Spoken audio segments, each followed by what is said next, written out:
کہ حکومت کی جو اجارہ داری ہے اس کا جو انحصار ہے، مین انحصار، وہ فوجی آپریشنز پہ رہ گیا. ان علاقوں میں حکومت کی اجارہ داری کا ذریعہ یہ فوجی آپریشنز نہیں ہو سکتے خالی. اور اس کی وجہ سے دوسرا یہ ہو رہا ہے کہ کئی علاقے ایسے ہیں جن کو ہم بار بار کلیئر کر رہے ہیں، حوالے کرتے ہیں انتظامیہ کے، دوبارہ جو سا چونکہ بلڈ اور ٹرانسفر فیز نہیں ہوتا وہ دوبارہ کلیئر کرنے پڑتے ہیں.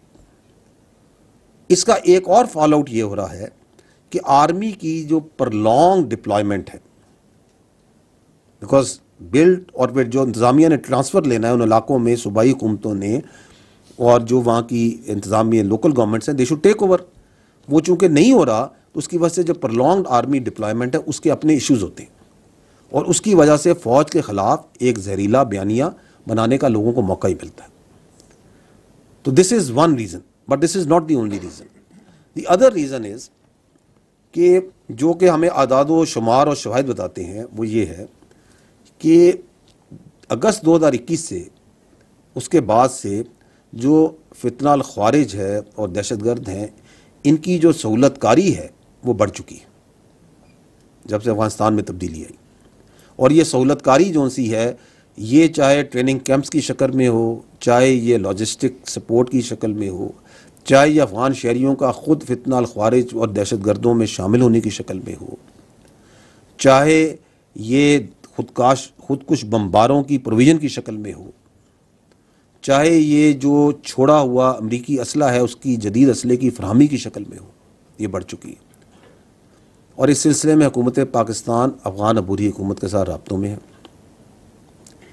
یہ اس برادر، یہ ہمارا پڑوسی اسلامی ملک ہے افغانستان، اور پاکستان نے ہمیشہ اس کا بڑھ چڑھ کے ساتھ دیا، اسپیشلی جب بھی وہاں پہ کوئی مشکلات آئی. اور ہم یہ چاہتے ہیں کہ وہ اس برادر پڑوسی اسلامی ملک کو جس نے ہمیشہ اس کا ساتھ دیا ہے، اس کے اوپر خارجین کو قطعاً فوقیت نہ دے. اور یہ وہ خارجین جن کا نہ کوئی دین اسلام سے تعلق ہے، نہ ان کا کوئی انسانیت سے تعلق ہے، اور نہ ہی ان کا کوئی قبائلی اقدار اور رواج سے کوئی تعلق ہے. حکومت پاکستان اور افغانستان کے درمیان بہت سی چیزوں میں رابطے ہیں، اچھے تعلقات ہیں، بہت سے معاملات پہ بات چیت چلتی ہے.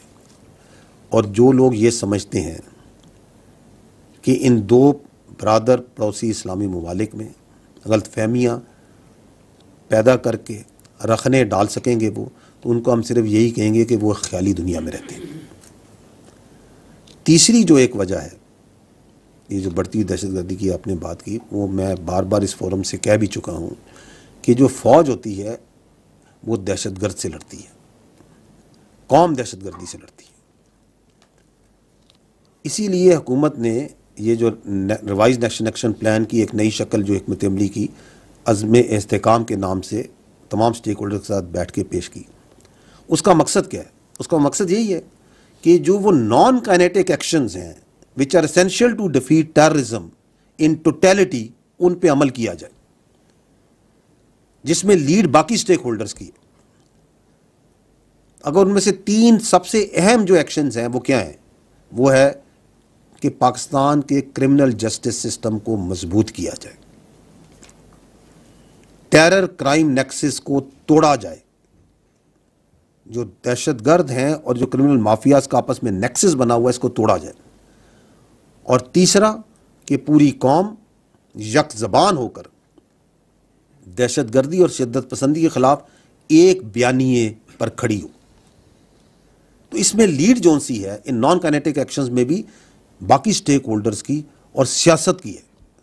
ہم ان کی ہمیشہ کی طرح بھرپور آنت اور معاونت کرتے رہیں گے.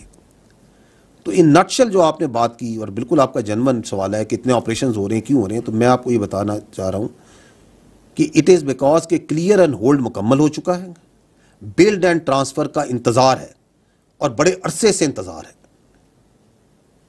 کراس بارڈر فیسیلیٹیشن ایک پرابلم ہے جس کو ایڈریس کیا جا رہا ہے اور جس کے لیے بہت سی بات چیت کی جا رہی ہے اور ایکشنز لیے جا رہے ہیں.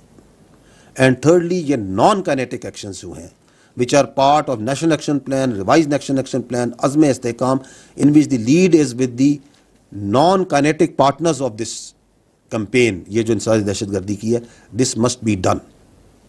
That is what is the reason.